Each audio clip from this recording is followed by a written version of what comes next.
First of all, I'd like to acknowledge the traditional owners, and it's a great pleasure to be back here in Sydney and to be a member of the CEPAR team. I'm going to talk about healthy ageing and how to measure it. This is an incredibly expansive topic.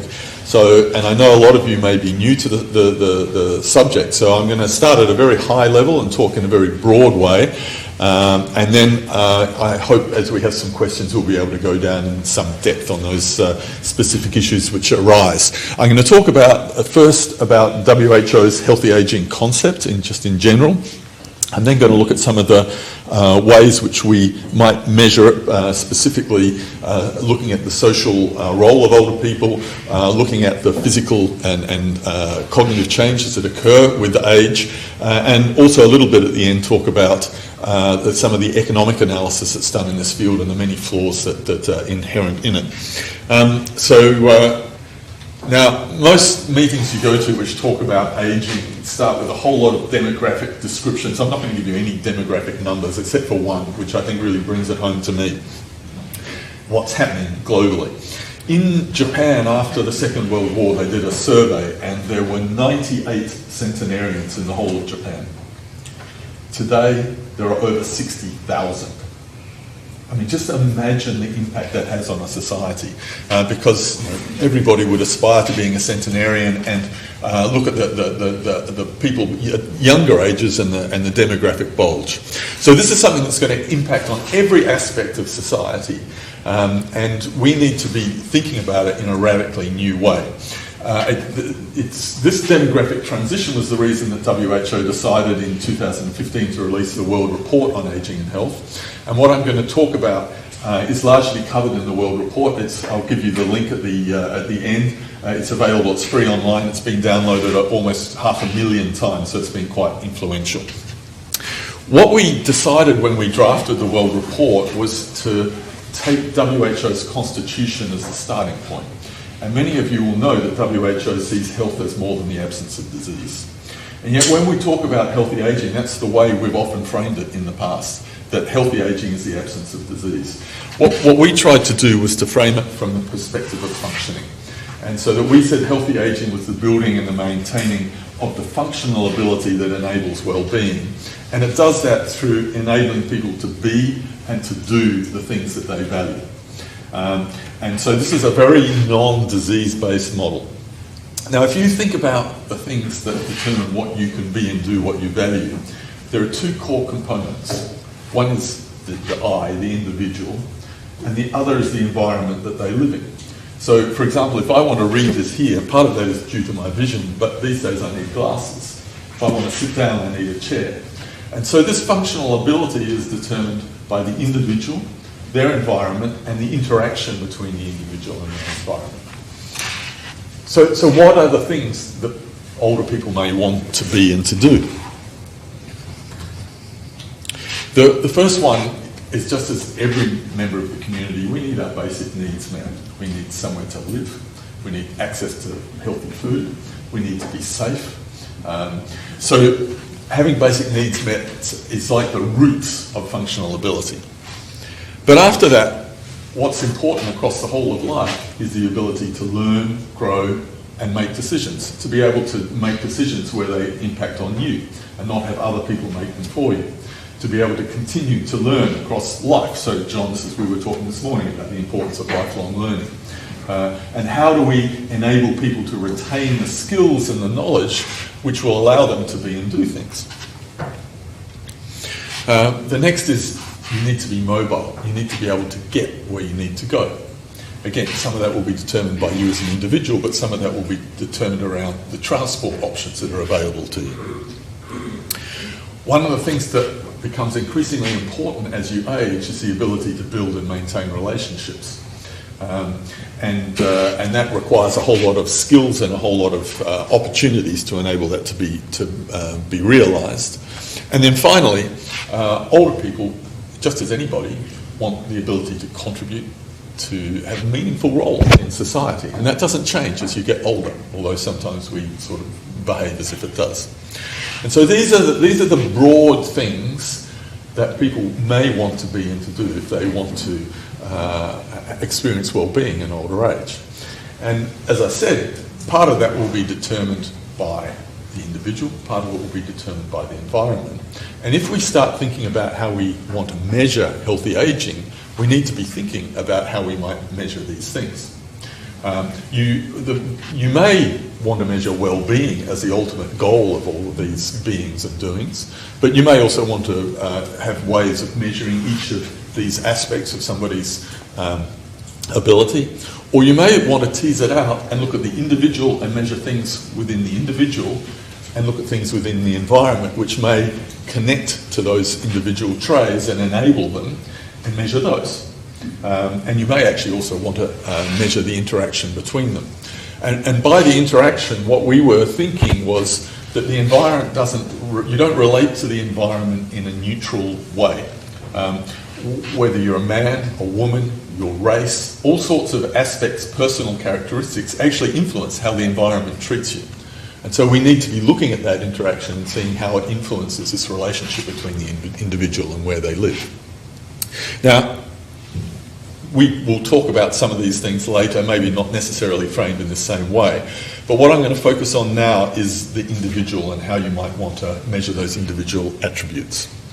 And we call that in the World Report intrinsic capacity. So we had these two concepts, and they're both mouthfuls, and I wish we had simpler words, but for political reasons we had to choose these.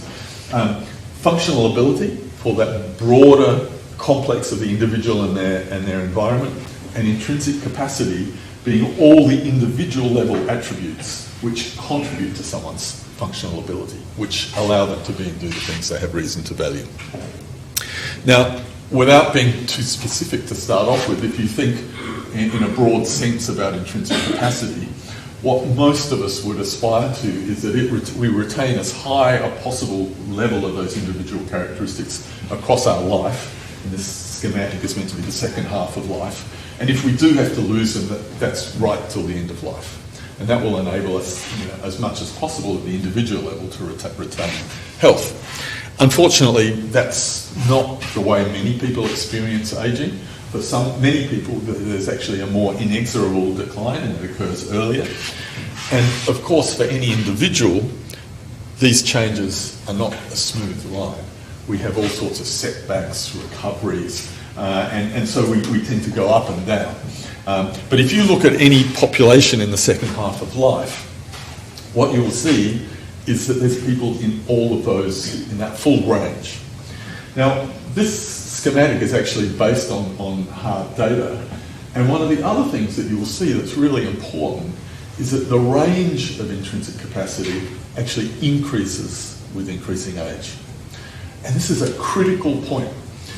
One of the hallmarks of aging is increasing diversity. And there are reasons for that. But if we're going to talk about measuring, what you have to understand is we have to not stereotype and think that there's a typical older person and that's fully representative of what it is to be old. But somehow we have to capture this increasing diversity with increasing age. And to give you an example, one way when we're adjusting for age or when we're thinking about age is we say, well, everybody over a certain age is old, or in our analysis, we say 65 and older. So we have 10-year intervals and then we have 65 and older. Well, just have a look at how absurd that is. We're saying that, that figure is representative of this incredibly diverse group of people. The other thing about this diversity is where you sit on that range doesn't occur just by chance. This is a figure from the Australian study of, now let me get it right, the Australian Longitudinal Study of Women's Health, which was in the World Report. And what it looks at, this is just looking at physical capacity, like people's locomotor capacity. And it showed the same divergence. So here you see, this is the range of capacity with increasing age, and you see it increases as people get older. But if you subdivide this by people's income adequacy, what you see is a quite disturbing trend. And that is, the people at the top are there in large part because they are the beneficiaries of the cumulative impact of advantage across their lives. and the people at the bottom are there because they've experienced the cumulative impact of disadvantage. And where you sit in this longitudinal study, which was split into 3 cohorts, you're stuck, basically. You don't go from one to the other.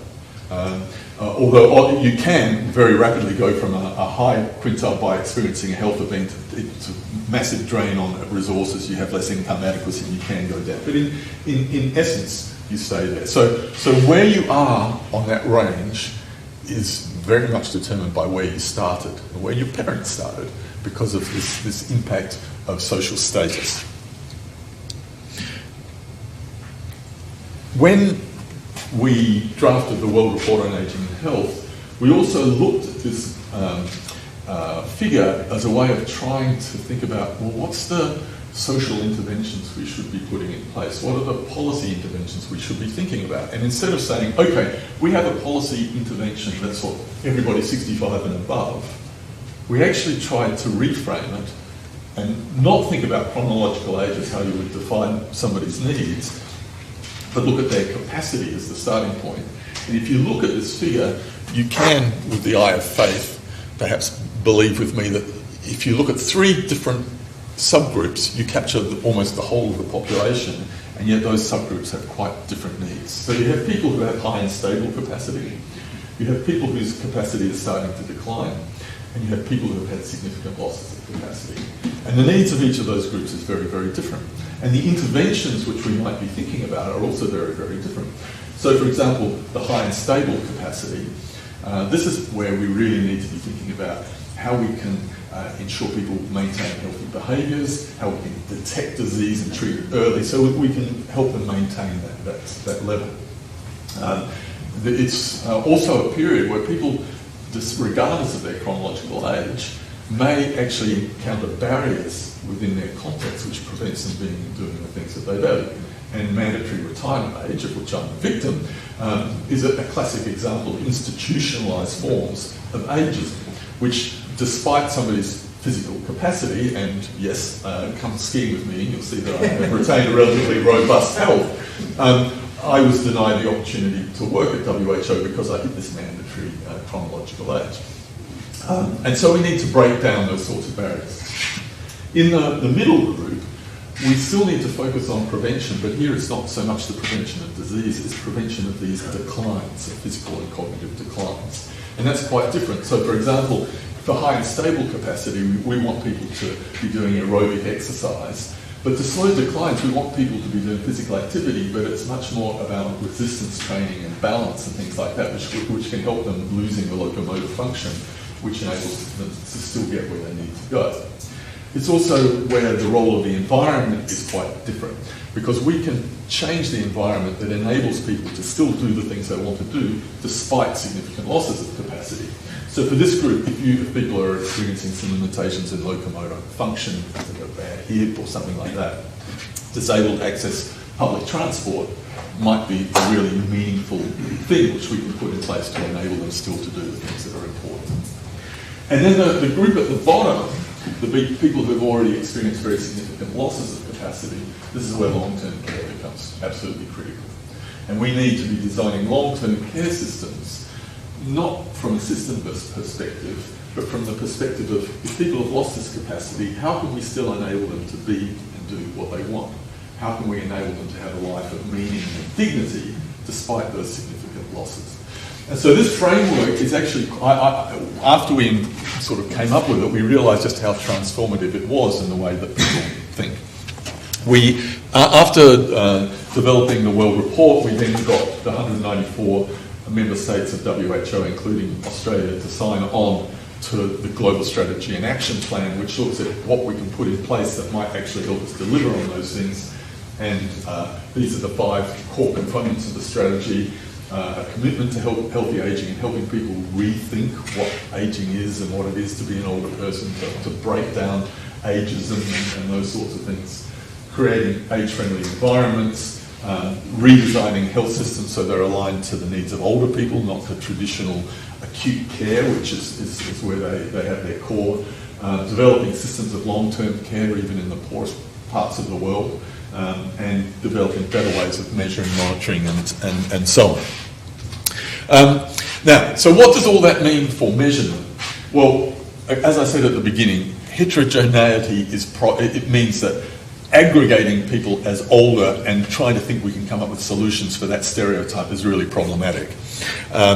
It's also really important to distinguish between the individual and their environment and the impact of those things. So, for example, in Europe, they set themselves a goal by 2020 of having improved, adding 2 years of health to people's lives or something like that. But they measured it by looking at how easy it was to access, how easy is it for them to go shopping, for example. Now, you have to think about it. As an indicator, that's quite important, but it doesn't tell you anything about, is it easier because people have their intrinsic capacity is improved, or is it easier because the public transport system is better? And if we want to understand what we're doing, we actually need to be able to tease those things out. And finally, and I'm just going to focus a little bit on this, or quickly on this, I think there's a whole lot of changes which are really rapidly occurring in the field of technology. So the advent of wearable devices, the opportunity to use the data that's collected by your mobile phone and so on, and advances such as machine learning, which means we're going to be much more able to get individual level data on many things which we haven't been able to get in the past, which will really help us to understand healthy aging. And why might that be important? This is a picture of me and my 5-year-old son. This is a couple of years old. I've had the opportunity of the last few years to be able to monitor his development. That's what paediatricians do. They base healthcare delivery on, is this child growing against the normal population curve? What we sort of imagined was maybe as I start to wane, you'll be able to monitor my capacity. And that might be the entry point to all sorts of healthcare, which is much more integrated and not disease-based, which is the way things have been done in the past. So we tried to move that further forward in a quantitative way. We looked at the English longitudinal study on aging, and we looked, which has got 7 waves. We looked at the population. We did a factor analysis which tried to determine how you might measure and conceptualize this idea of intrinsic capacity, because it's a nice idea, but how the hell would you measure that? And then we looked at, is it valuable? And this is a figure that shows you intrinsic capacity along with many of these personal characteristics. And it looked at the development or the loss of instrumental activities of daily living across the span of the cohort. And it found this idea of intrinsic capacity was incredibly predictive of whether you would lose activities of daily living. Much more informative than multimorbidity. So disease didn't actually predict it except operating through intrinsic capacity. And in many senses, it was more powerful than age as a predictor of people's future health. We then looked within the study, we did a factor analysis which tried to look at, well, how is this idea of intrinsic capacity structured? You can't read it, but we came up with a model which I think is quite useful and just came out a couple of months ago in BMJ Open, so you can look at this. It's meant to have a citation at the bottom, but it doesn't. So it's BMJ Open. And it's structured intrinsic capacity in this way. And if we're going to look at individuals, I think this is a very useful way. It's not the only way, but it's a very useful way of framing this concept. So what it says is, there's a number of overt capacities which we can measure. People's cognitive capacity, their locomotor capacity, their sensory capacities of hearing and vision and taste and so on. There's psychological capacity, and then there's some others like urinary and things like that. But those big 4 are the most important.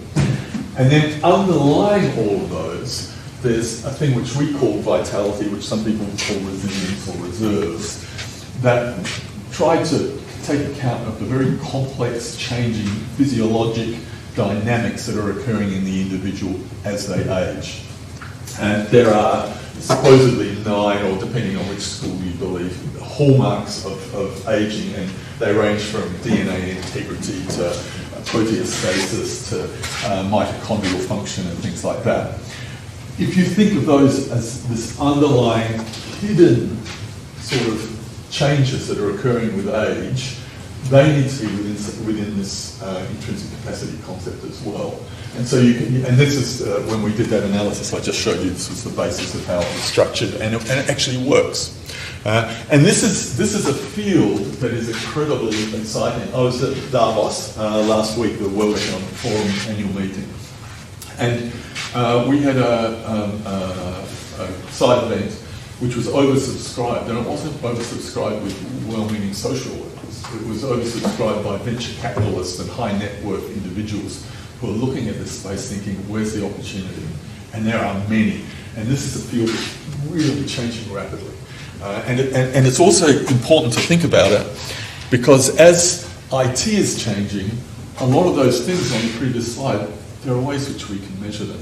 I've worked with people in Japan, and using a mobile phone, they can monitor your cognitive function just by the word patterns, the speech patterns you have, the words you use, the pauses, things like that. They can monitor your mood, because when you're stressed, your voice tightens up a bit, and when you're depressed, and so they can detect those things. So just by ongoing, routinely having an app on your phone, you could get feedback in terms of your cognitive and psychological status. And so all of that sort of stuff should be feeding into the way we're thinking about how we can measure healthy aging. Okay. I'm going to end just by looking a little bit at economic analysis, because unfortunately a lot of social policy is driven by economists. Sorry, John. And the way economists and the way that economists frame aging often starts with that stereotype that I was talking about. So a very traditional starting point for economic analysis of aging is the old age dependency ratio. You think about what that means. First of all, it says there is such a thing as old age. The old age dependency ratio, which is the proportion of people over a certain age compared to the working population of people in the working age, it's chronologically age determined. That range could be completely arbitrary. It's inherently flawed because in Europe, over 30% of people within working age aren't working, and many people above the working age are working, and the things that determine it are not set in stone. These are totally socially flexible concepts. And so it's a very bad starting point, and it's the starting point which leads to this idea that there's a tsunami of older people. It's going to place unsustainable pressure on health systems, on pension systems, and it's going to send us broke. So we have to cut the benefits that are available for older people who might need it. And it's almost, once you start there, then you can't get to any other conclusion. And yet, there is a different way of thinking about this. So the starting point for that. The starting point for that is thinking that this expenditure on older people is a cost, and that cost it's just basically a social good.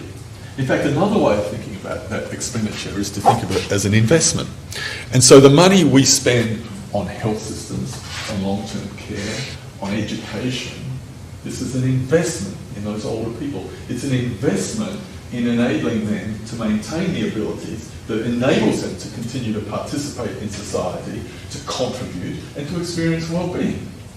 And that investment is something that has an individual level return.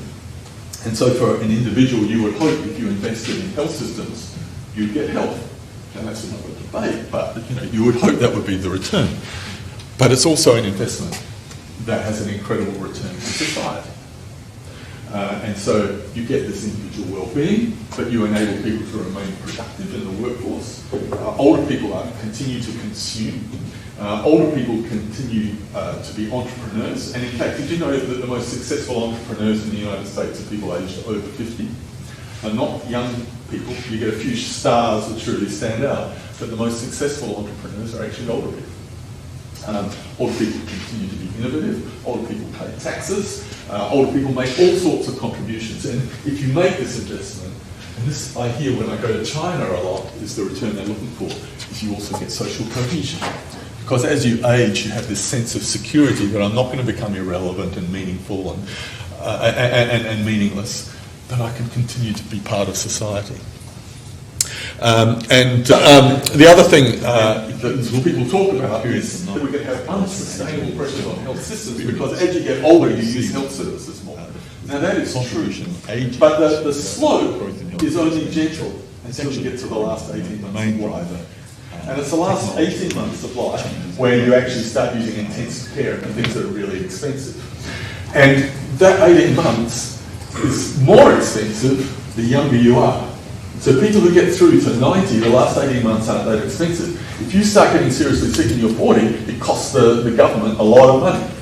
And that then, if you look at the demographic change, and they looked at it in the United Kingdom, you find that the proportion of people in the last 18 months of life is actually falling. It's not going up. So the demographic drivers are less than you might think. And then the drivers of healthcare costs are actually quite different. So this is a figure from the United States, and it shows that in terms of between 1940 and 1990, which was a period of more rapid ageing than we have now, the main driver of healthcare cost inflation is technology. And the impact of ageing is very, very minimal. And the other thing in the US system is inefficiencies, of course. And then I spoke about that. And then if we think macroeconomically, it all adds up. This is and the evidence is quite clear. This is looking at gross domestic product, purchase parity pricing per capita in the United States and Germany. Now, Germany is already a state of ageing that the United States will never reach. It's already a proportion of the population over 65 is higher than the United States will ever get to. Yet, they have universal health coverage. They have a mandatory long-term care insurance scheme that covers everybody. They have, pretty good lifelong learning opportunities and all the sorts of things we were talking about earlier. Can you see an impact on gross domestic product? Because I can't. So we can make these investments. We should be measuring the return on them, and we should be thinking very structurally about how we measure that. And we should be really moving on from this basic idea that older people are a stereotype, which is a burden on society, and looking about how we can enable them to be something different. That's it. Thank you.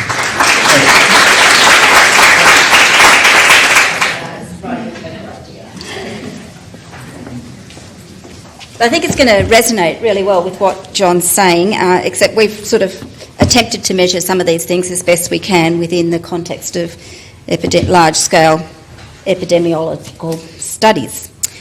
So I'm trying to have a look at this from a few different perspectives, because we've been looking at the data in the longitudinal study on women's health and seeing if we can sort of get some concept of whether these women are healthy ageing. And we're looking at it from a few different perspectives and trying to sort of cross-tabulate those perspectives and see if they line up or not. So one of the perspectives is the idea of successful ageing, which Rowan Kahn popularised back in the 1980s. And what Jack Rowe will say himself when he discusses this is that this is actually something for 60-year-olds, 70-year-olds. When you get to 80, maybe the idea of successful ageing, or 85, maybe the idea of successful ageing as they've conceived it doesn't really apply anymore, because it's a bit unrealistic to think that people at 85 might have no major diseases at all or no cognitive decline. So maybe they fail on some of these things but pass on others. So maybe it doesn't actually apply to very old populations, but we know those people are important and we still need to understand what's happening with them. But certainly, as John said, at this stage of ageing, you're really looking at health promotion and prevention of disease, if that's the objective that you're trying to achieve. And they classified other people as usual ageing. Will actually be most of us, if we live long enough, we'll get into that category. So we've been looking at what might be in the middle there of healthy ageing and saying that it's the balance between these intrinsic capacities and your supports, which gives you the ability to do the things you choose to do and have reason to value. And that whether or not you can walk that tightrope might be because of your internal strength and balance, or it might be because you've got a lot of things that are supporting you and stopping you falling. And I guess this is a sort of another example of that sort of thing. So on the left there, it's my mum and dad when they were in their 70s, and they came to New Zealand with me, and we went running around the place walking. They're walking pretty fast there. Normally mum would be 500 metres ahead of dad. This is a very unusual picture because they're actually walking side by side. But they look like pretty much a picture of healthy ageing, out and about, travelling the world, striding out. Mum's got the Nokia mobile phone in her pocket. That dates the picture. But there on the right is dad last year.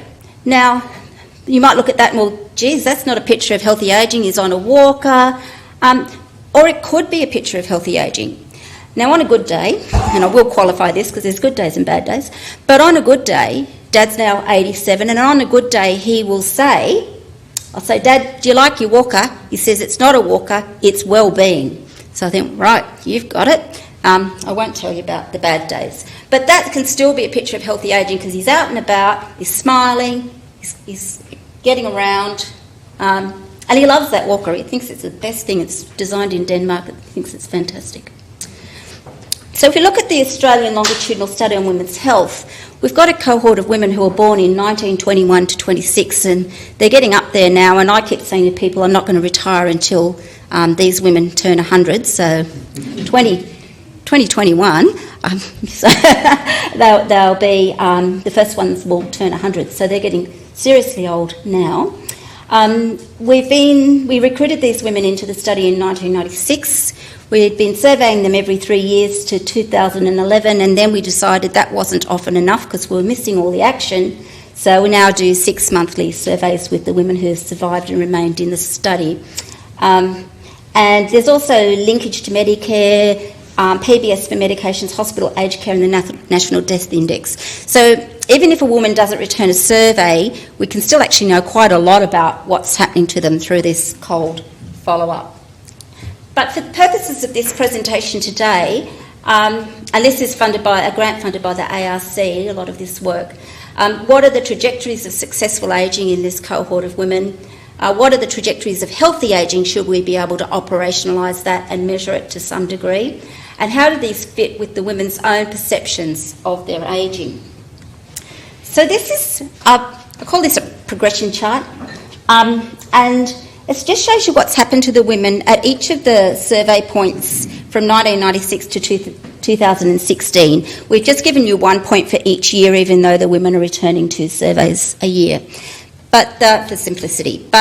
So if we look at this group of women, from 1996 when they were 70 to 75 through to 2016 when they were 90 to 95, so 20 years of observation.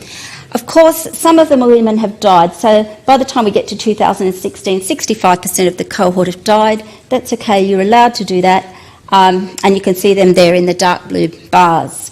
And then if we look at some of the women didn't return surveys, and generally if the woman doesn't return a survey, that's not a good sign. They're likely to have died by the next survey period. That tends to be not such a good sign. And then if we look at what we do know about the women who've returned surveys, we're able to classify them as either having a disability, and I'll talk a bit more about how we did that, having a major disease, and those are the diseases we particularly focused on, and it's difficult to measure dementia or cognitive decline in a pencil and paper survey that people send back in the mail. But we have been able to use our administrative data to sort of estimate whether or not the women have any indication of dementia in any of that healthcare or aged care data. We find about 29% of dementia. But what we also find is they don't have dementia and not have one of these other diseases. So we haven't captured dementia specifically in this graph, but we won't be adding to that list if we added it in. And then the green ones we've called successful, but really we had set a fairly low bar for that. But what you can see is that over time, more and more of the women are not in the green bars, they're more in the mauve or purple bars, and then increasingly numbers have either not returned a survey or passed away. So when we get to the end, if you just look at the ones who are still doing the survey, we've now got 67% with a disability, 25% with some form of disease but no disability, and 8% who we could still classify as successful. Now, John said there's great heterogeneity, so I'm going to start to demonstrate that heterogeneity now because that's what happened to the women on average. But what we've been able to do is apply a latent class analysis, repeated measures latent class analysis, which is a sort of analysis that says, we've got a population, but let's try to find, and we know there's diversity, but let's try to find groups in that population that might be more similar to other groups. So we were able to pull out 6 different groups. The first group are a group who we called the early mortality group because all of them were dead by 2008 by the time they were 82 to 87. Then we've got 2 groups of usual ages who had some sort of disease and disability, but one group had a higher mortality rate and the other group were long livers. There's a group that were missing surveys, so they tend to sit out to one side, and they're a bit more like the usual ages when we look at them. Then there's a group, the successful ages there, but there's a group in the middle called the managed ages who had one of those diseases and a low mortality rate, but they didn't develop significant disability. And now that I'm sort of going forward from this work, I'm talking about this long, wide window of opportunity. So, as John said, you might be able to work on preventing disease, but even if someone gets a disease, there's a lot you can do to prevent disability, and I don't think we're doing enough in that space. So if we then move on to have a look at a different way of measuring ageing. So if healthy ageing is about the ability to do the things you choose to do and have reason to value, let's start to have a look at some of the things that the women can do. So it started with a measure of physical functioning from the SF36. And so this is, again, a simplistic graph that depends. You've only got one type of older person and they all get old and change at all the same. And, you know, we hear about this, use this word, the elderly, as if there's only one amorphous mass of older people. And so this is looking at whether or not they can participate in vigorous activities. So up the top of if you were right up the top of the graph, you could run and jump and play tennis and do all sorts of things, that go skiing like John can. And then if you're at the bottom of the graph, you'd have trouble walking 100 metres or bathing or dressing yourself. And then there's things in between that are in this measure. So on average, women are around there, start off a bit over 60, and then over time their scores on this measure decline. By the time they're in their late 80s, early 90s, most of the scores are below the line of 40. And that's the magic line that we've drawn to say this is a line of significant disability in our way of thinking about things, because below that line, most women have problems on most of these activities, and they're not likely to recover. So it's not something that's temporary. So, but the other thing I like to always point out when I show this graph is that when the women are in their 70s, they were twice as likely to be providing care for someone else as needing help themselves. And when they get to their 80s, late 80s and 90s, that ratio's flipped over, so now they're about 3 times more likely to be needing care than providing care. But it's not because they're less likely to provide care, it's because they're more likely to need care. Now here we go, heterogeneity, and this is not dissimilar to the graph that John showed you based on income, except the reason these lines separate here is that this is the data. This is the data saying, can we find groups of women that have a similar trajectory, regardless of any other characteristics? What's their trajectory on this physical functioning measure? And we came up with 4 different trajectories. So one's there where the purple one at the top, the women have maintained really quite high levels of physical functioning over quite a long period of time. And then there's the orange line down the bottom where the women actually started below that magic number of 40 and went down from there. Now, what would you want to do if you didn't want to be in the orange line and you wanted to be in one of the other lines, hopefully the purple line? Well, you better get good education, you better maintain exercise, keep your BMI in the healthy-ish range, don't smoke or at least quit, and try not to get any of these diseases, and if you get any of them, don't get another one, because if you have any of those diseases and you get a second one, you increase your risk of being in the poor group by a factor of 3. Okay, so that's still looking at things from a fairly simplistic point of view. What we've then done in trying to conceptualise healthy ageing, we've said it's not just about physical functioning, because we all know people that have some sort of limitation to their physical functioning, but nonetheless participate and grow and do all those things on that nice tree. So let's look at some other things, and again we're using subscales from the SF36. So we've got physical functioning, we've got social functioning, mental health, bodily pain, general health, and a measure of vitality. And so we actually end up with, again, this is driven by the data, but instead of just taking one set of scores and working out the different groups, it's taking 6 sets of scores and simultaneously putting these women into different groups that have got similar sets of trajectories. So the first group there are the low health group, 11% of the women, and they start with quite a low intercept and downhill slope. The next group there will be the moderate to low group, so it's called group 3 there. It's in the middle of the graph. And that's 24% of women, and they start off a little bit better, but still have a downhill slope. But you'll notice things like mental health not as steep as things like the physical functioning. Then the next group are the ones that go from start off with high health, so group 4. So they start off quite high in their physical functioning, and that's 30% of women, and then they go down quite low. But you can see they still maintain fairly flattish levels of mental health. If you look at the group that start off high to moderate, group 2 on that, about 23% of women, again start off high in physical functioning but decline, but they've managed to maintain higher levels of social functioning, mental health.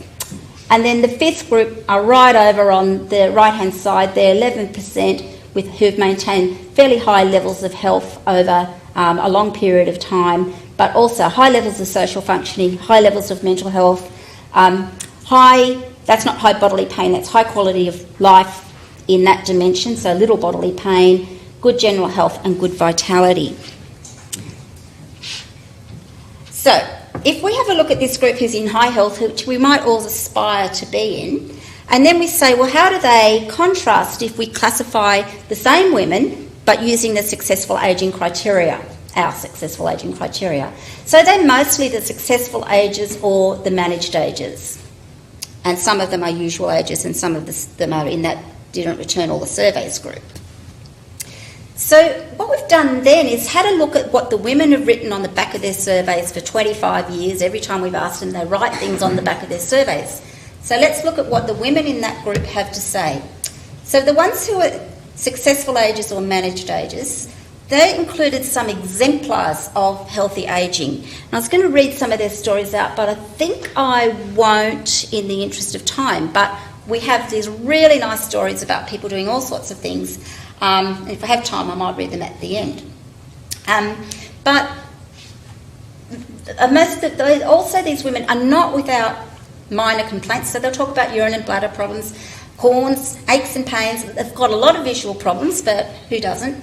And hearing problems. If they have some sort of acute event, such as a fall or a fracture, even cancers, they talk about them as setbacks. And they're always expecting recovery. Things I had a bad time a month ago, but I'm on the right track now, things are going to get better. They talk about what they can still do, and driving is really important. And actually one of my students, Midiku's here today, and he's looking at driving as a measure of healthy ageing. Travelling, and if they can't still travel, they talk about their memories of travel. And one said she'd reluctantly given up skateboarding, but I think she might have been having a go at us, maybe tongue-in-cheek, I'm not sure. Maybe she was. They have a clear sense of life, identity and purpose, and they have an acceptance of help, and they don't see that asking and receiving help diminishes their health. It's not an admission of defeat. And in the usual ages in this category, they had things like arthritis, but they had this determination to overcome these conditions. So this is an example.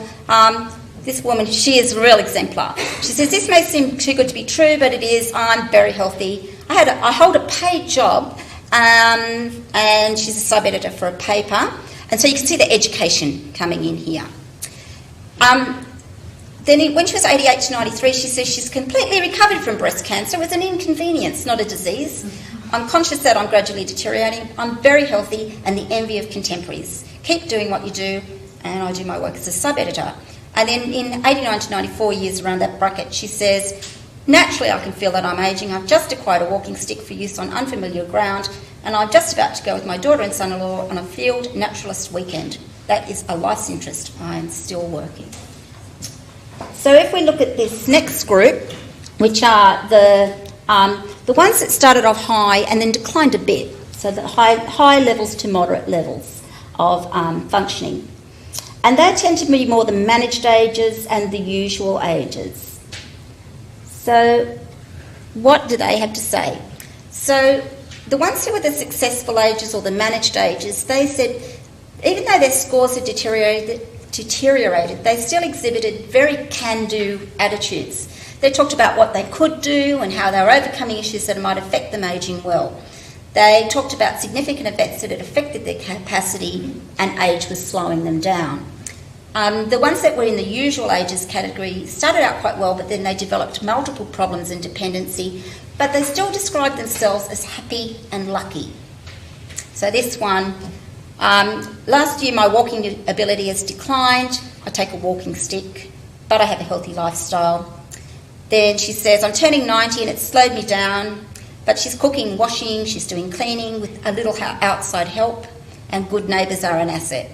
And then in her 90s, she says, it's made a big difference physically. Not that we think turning 90 made a difference, but she says it did.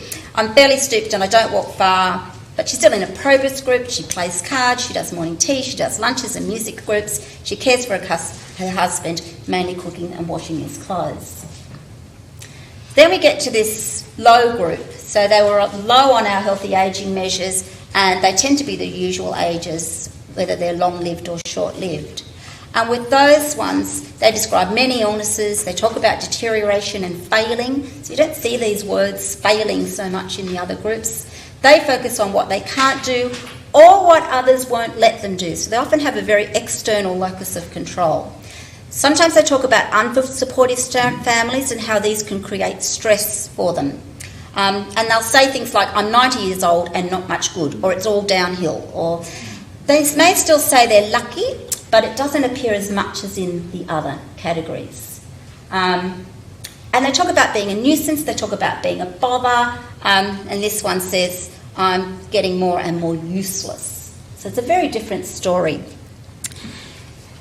So the other thing we're doing with this grant is that we interviewed 51 women in their mid to late 90s, and we talked to them about what they enjoy doing. Because if it is about the ability to do the things you choose to do and have reason to value, what is that for these women? What sort of things are important? So we're still analysing all of this data, but it's becoming really clear that there's a lot of things that play out for them. And actually, this is a word cloud from the in vivo, and just garden stands out. And I don't know how many times people rip up their gardens or move into an apartment or something, because that's the big deal. So what are some of the things they enjoy doing? In the interest of time, I'm not going to read all the quotes, but reading, listening to the radio. If they can't read, audiobooks. So again, we talk about technology. Watching things grow. And if they can't garden, they like to be in the garden, visiting gardens, watching things, chopping the dead heads off plants, doing whatever. Housework is a joy. So sometimes we say, oh, you're old, we'll get somebody to come in and do the housework for you. You actually might be robbing them of one of their activities. Cooking, again. Knitting and craft, so much knitting and craft and quilt making and all sorts of things that these women are doing. And often with purpose, to donate, to volunteer, that sort of thing. Huge amount of use of computers and new technology. So don't be ageist and think that older people or people in their 90s can't use Skype and these things. They are. They're using them to stay in touch with family, to do all sorts of things. High priority for social activities. Autonomy and the ability to do as they please being a huge advantage of being older. Whenever you ask them what's the best thing about being older, that's what they'll tell you. Driving comes up a lot. Playing cards and puzzles, Sudoku and crosswords. And church and other groups. But it's surprising how much church comes up in the women's interviews. And it makes me wonder, because as a society, church is not such a foundation institution, and I'm not sure what's replaced it. So just going to finish up there, and just sort of some of the things that these data and these results are making me think about. That wide window for disease prevention and disease management.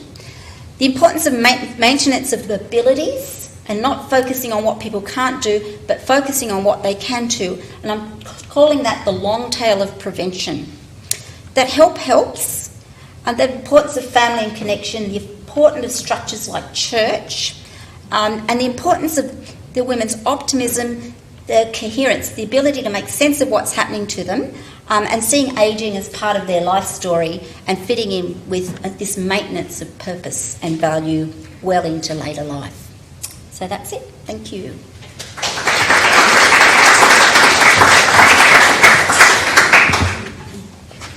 Okay, so thank you, John, for inviting me. John gave me a fairly broad brief on what I could talk about, and so I thought rather than talking about one particular paper, I just talk about something, an issue that's interested me for a while and relates to several pieces of work I've done recently. So is there a role for subjective health measures? So what do I mean by that? What's the issue? So we know that these sorts of subjective health measures are routinely collected, and we've seen examples of them just in the last couple of talks. So things like survival probabilities, what is the percent chance you'll live to be 75 or more, self-assessed health in general, how would you rate your overall health, excellent, very good, good, fair, or poor. Also patient-reported outcomes, including things like the EQ5D, which is the one I'm going to be talking a little bit about today. So here, health states, like the previous talk, different dimensions of health that people talk about where they have problems with mobility or pain.